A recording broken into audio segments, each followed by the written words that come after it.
Production funding for Making It Up North is provided by the citizens of Minnesota through the Minnesota Arts and Cultural Heritage Fund. This is the spice of life. My product is not like anything else that's out there. I always thought, wouldn't it be fun to have like a vegan restaurant but not advertise as vegan? I want to extinguish the elitism behind plant-based food. We want to have fun, we want to make money, but we also want to create change.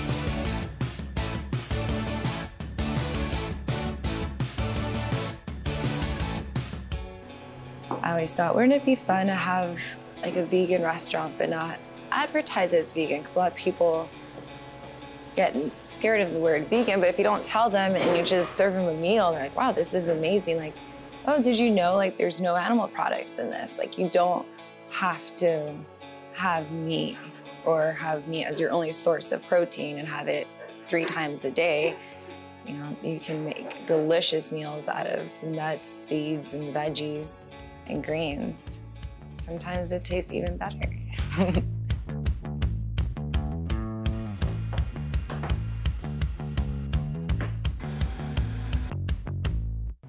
We were from California, and there were smoothie places, juice shops all around.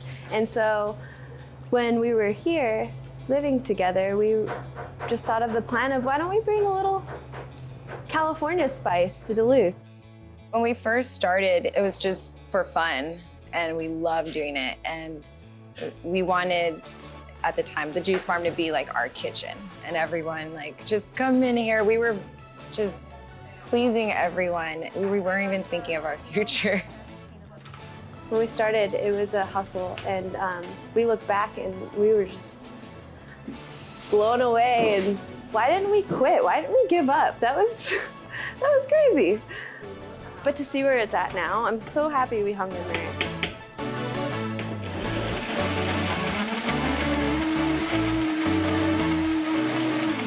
We started really small. We took like baby steps to grow our business. If you're nervous getting in huge debt like I am, like take small steps. You can grow your business slowly, but there's just using a lot of the help that's available in Duluth.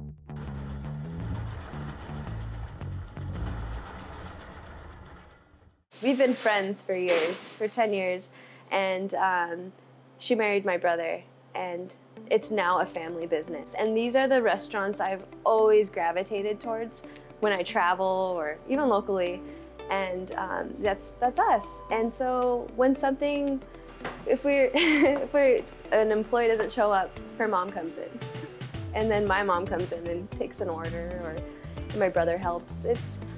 That's our magic here, and it's special. So we're both co-owners, we're both 50-50, and we both do everything. We are dishwashers, we're plumbers, we're cooks, we're juicers. We both do it all.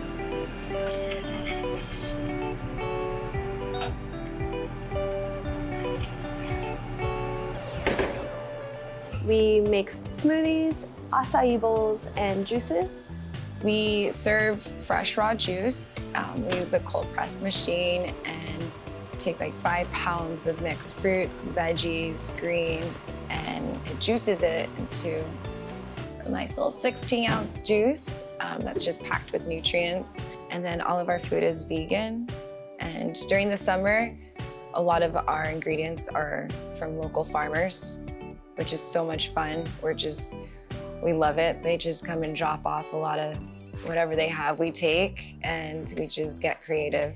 And so And in the winter, we have more soups and like heartier meals, but everything is vegan and we try and make it as nutrient dense as possible. It formerly was named the Juice Farm. Now we rebranded to the Pharm. And that's because we extended our kitchen. We moved to this location to have a bigger kitchen. We can pump out more food and have more grab-and-go meals for everyone that comes in.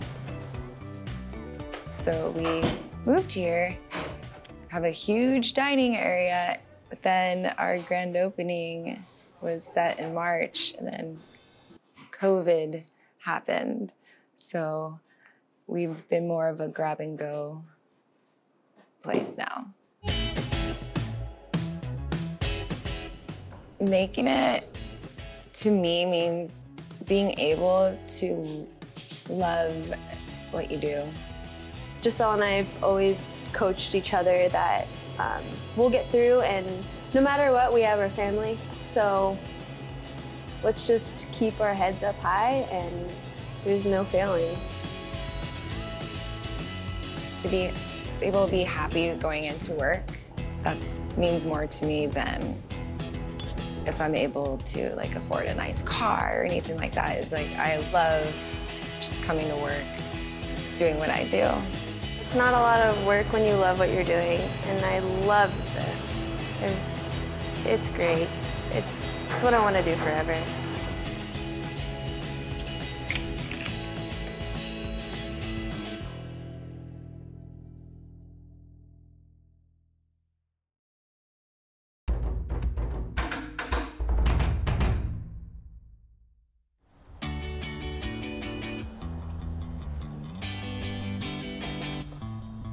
I grew up on a small dairy farm in west central Wisconsin, and I spent my summers playing out in the pasture, out in the woods, gardening, picking berries, all of those, things you do as a farm kid.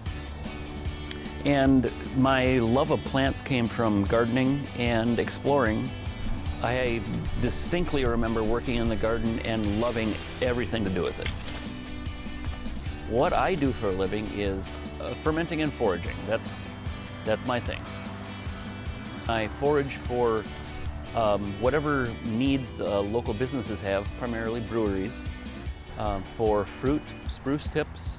Like right now, I'm picking aronia, plums, grapes, and possibly crab apples and pears. Yeah, let's go take a look at some grapes. If people don't know me, what they see immediately is my wheels, and people assume that people in wheelchairs, aren't really physical or really capable of doing a lot of things. That's a nice mass of fruit right there. Got a snack as you go? I see myself as an able-bodied cripple. That term has for a long time been considered derogatory. In my opinion, it's all in the context of how you're using it. But what people think of as a cripple is someone who's physically unable to do anything. Well, I'm paralyzed from the chest down, but I am more than capable of doing a lot of things. And I generally try to stay as active as possible.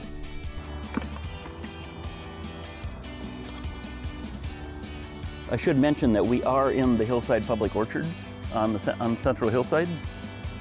So I know what these cultivars are because I helped acquire and plant them.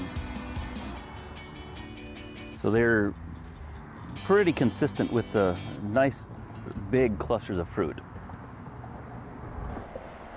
Last year it was around 900 pounds of grapes. This year I believe it'll be between 400 and 500 pounds.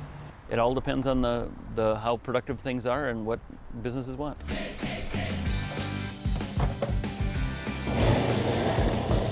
My product is called Gitche Gumee Kimchi, and that includes 2 kinds of sauerkraut, green kraut and peppered purple kraut with kohlrabi.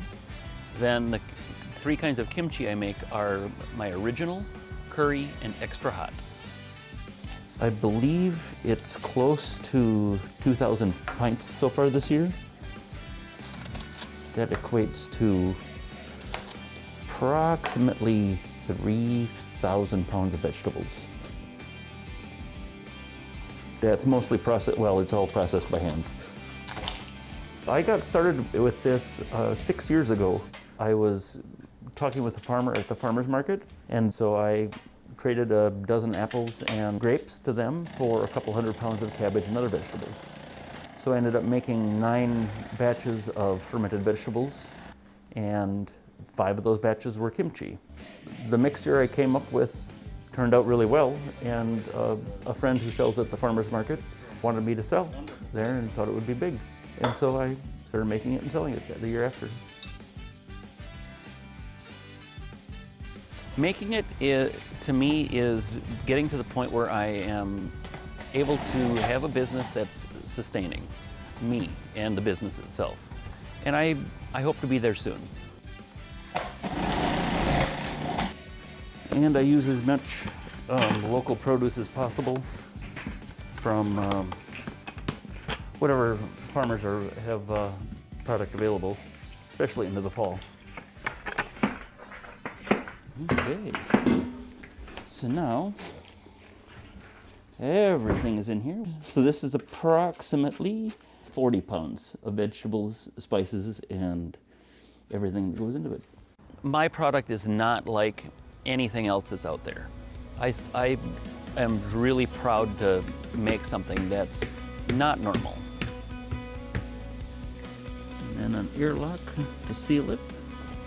And it will sit here and ferment for approximately 2 weeks, and then pack jars, and it'll be ready to sell. I'm enjoying every bit of this because I can go to farmers markets, talk to all kinds of cool people, share the good word of kimchi, and yeah, it's amazing.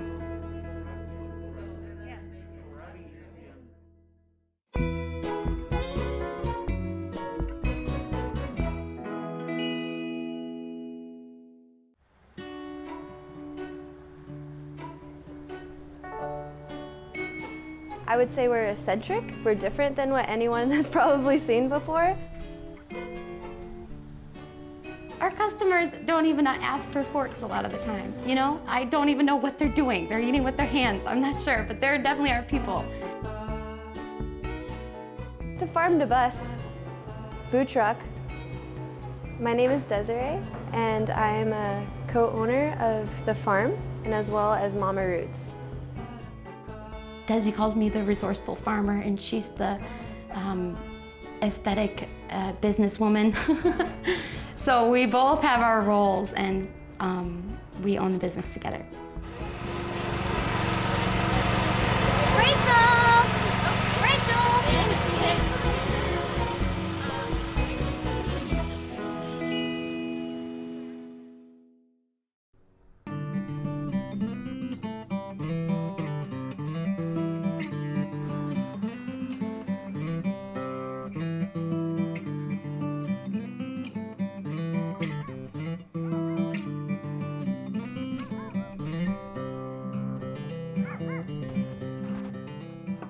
I think that the vegan movement is taking off like crazy, and people are experimenting with so many different cuisines.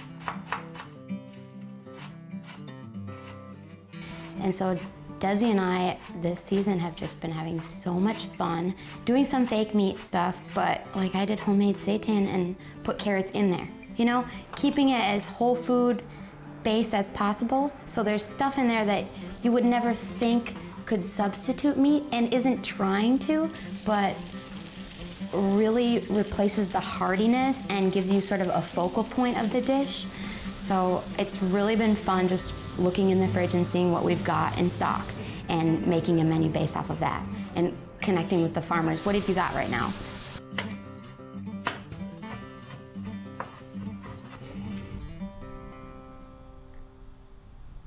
The day after, we'll have a run. And it's kind of overwhelming sometimes because we just finished a long day of hard work, and then the next day we'll talk about the new menu. That wild ride of What do we want to make? What's the theme? Is there a theme? Does there need to be? Just stay tuned and it just keeps getting more exciting. The magic is so alive. There's an art to this. My friend said it's like taking the sword from the stone. Mel and I are both pretty green on engines and old buses. Our bus is 1980, and it was hard to understand why the engine doesn't work some days or why the starter's not working.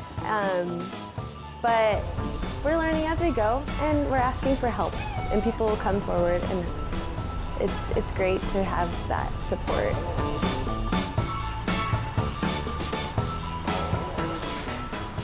Scary. Going on the highway, I hate it. So I prefer the back roads, and I wish we had a horn so we could just honk and wave a little more.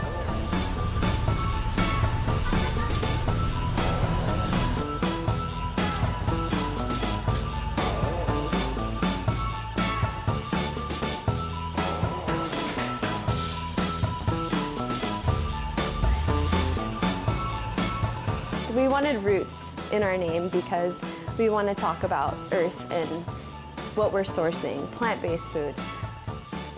With that, Mama's cooking. We wanted Mother Earth. We wanted our customers to eat a meal and have a feeling that, oh, this tastes like my mom's cooking. And so with that, we're like, why don't we just do Mama Roots? And Melanie had chills and she was so excited. She started crying.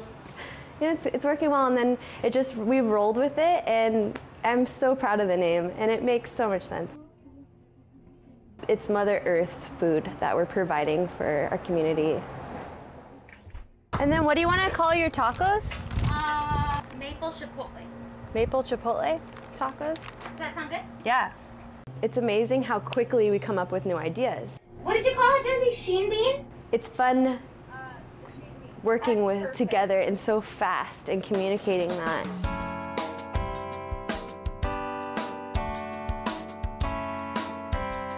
There's an issue between us. It's a small bus.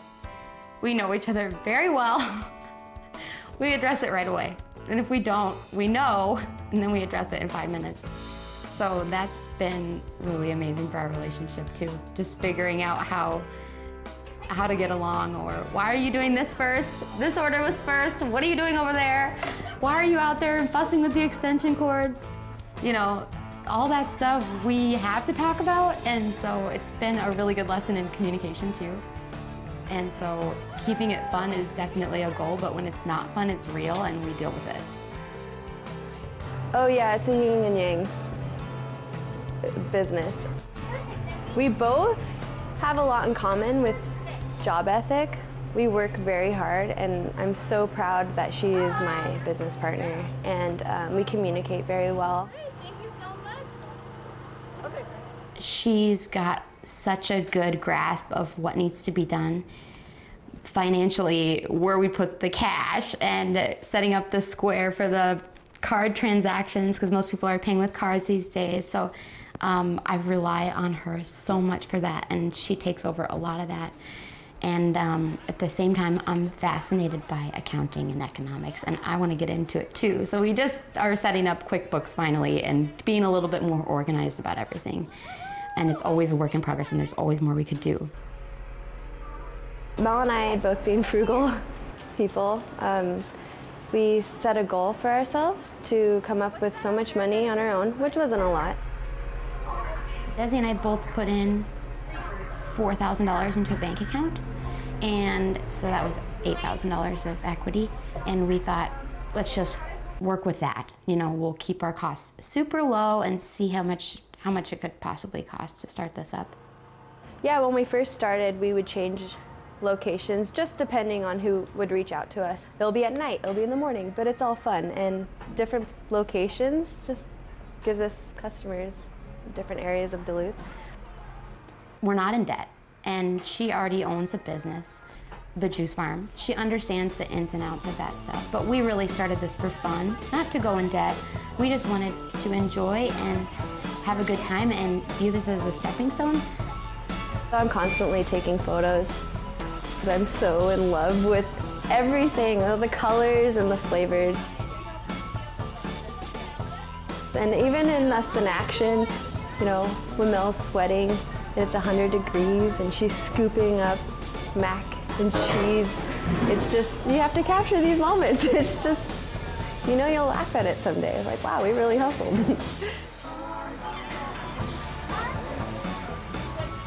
We are really excited to see what we can create next year. And in that respect, we're thinking more to help our community.